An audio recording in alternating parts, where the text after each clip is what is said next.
The United Kingdom's decision to leave the European Union, that was quite a bold step in 2016, marked a significant shift in the country's development. Despite changing public opinion and the emergence of regret among voters, the mixture of Brexit and regret, reunification with the EU seems a distant, if not impossible, dream. The political and economic relations are too turbulent so that the path back to the EU is not only turbulent, but practically impassable. Recent data from the National Centre for Social Research suggests a shift in the view of the British public, with an average of 56% now supporting rejoining the EU. However, this change in mood does not lead to a direct return. The political and economic landscape has evolved, and the decision to reapply for EU membership would not simply be a reversal of Brexit. It would be a new, complex process full of new uncertainties and challenges. Britain's exit from the EU was more than a political decision in the end. It was a leap into uncharted waters. To paraphrase Heraclitus, you cannot step into the same river twice. And the EU and the UK today are not what they were in 2016. This change reflected not only changing public opinion, but also the evolving nature of the EU itself, which has since faced its own challenges and changes. There are compelling reasons why UK return to the EU remains unlikely, though. First, the reapplication process would be fraught with new and damaging uncertainties. The path would be arduous and would likely require not one but two referendums and a long period of negotiations, resulting in a level of political and economic instability that could be detrimental to the nation. Furthermore, the prospect of joining the EU would reignite political divisions that have only recently begun to ease a little bit at least. The Brexit referendum has deeply divided the UK, and reopening this wound could lead to further polarization with possible backlash from both sides of the debate.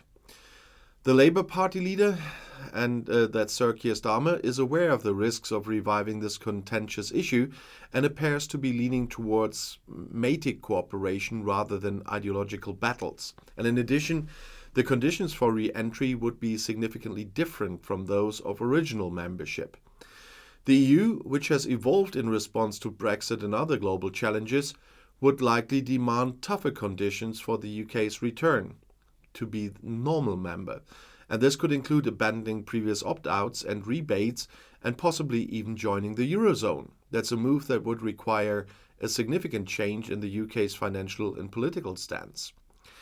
In the current geopolitical climate, Sir Keir Starmer's strategy of matic engagement with the EU appears to be the most viable approach for the UK, rather than trying to reverse the Brexit decision. The focus should be on fostering a collaborative relationship that respects the realities of the post-Brexit era.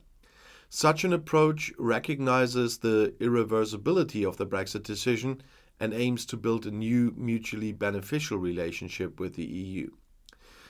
While the idea of the UK joining the EU once again may be attractive to some, the practicalities and political realities make the scenario highly unlikely, and both the United Kingdom and the European Union have changed significantly since the Brexit vote, and an easy reversal is not in sight.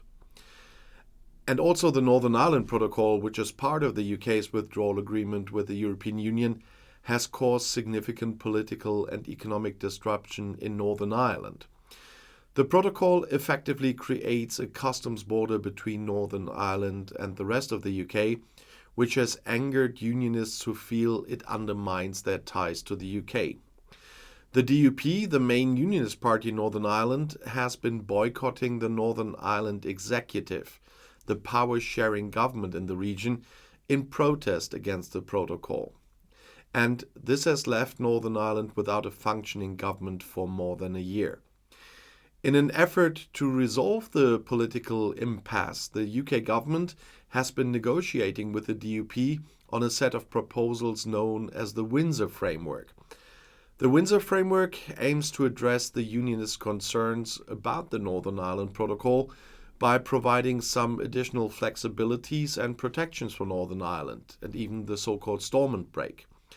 But on Sunday, Sinn Féin, the main nationalist party in Northern Ireland, claimed that the UK government had informed them that negotiations with the DUP on the Windsor Framework had concluded. Sinn Féin's statement suggested that the government was no longer willing to engage with the DUP in order to find a solution to the impasse. However, the Northern Ireland office, the government department responsible for Northern Ireland, swiftly denied Sinn Féin's claim. The NIO stated that discussions with the DUP continue and that the government was still committed to finding a solution to the political impasse. The NIO's denial suggests that the government is still willing to engage with the DUP in order to find a way forward. However, it is unclear whether the two parties are any closer to reaching an agreement. The DUP's continued boycotting of the Northern Ireland executive means that the political situation in Northern Ireland remains precarious. The future of the Northern Ireland Protocol remains uncertain. If the impasse is not resolved, the UK government could come back to this old unilateral action stuff to override parts of the protocol, which would be a major breach of international law and could have serious consequences for the UK's relationship with the EU. The Windsor Framework is something that Rishi Sunak himself has negotiated in the final stages with Commission President Ursula von der Leyen, and it's supposed to resolve the impasse, but the DUP is still blocking everything. And the political situation in Northern Ireland remains highly complex and uncertain here. And the ongoing negotiations between the UK government and the DUP, which I finally really have to call don't understand politics, is of critical importance in determining the future of Northern Ireland and the UK's relationship with the EU. But they only have their own interests in mind, not the interests of Northern Ireland, only their own interests. What they cannot stand is that they came out as second strongest party in the last elections in Northern Ireland, with the Sinn Féin being stronger. And that is the main reason for the DUP to block the government. And this is just one selfish move. And they are putting the risk of the livelihoods of everyone in Northern Ireland at stake for their own egoistic interests. But on a brighter side, leaving out the DUP out of that one, if you want to have a rest from politics, you might have seen my banner up there. That's a new channel that's a good 6 months old now and doing really well. And if you're interested in Star Trek, you might want to come visit me there and take a rest from politics. But if you still want to see something on politics right now, the next video is right here in the end screen. I'll see you there. I'll be back.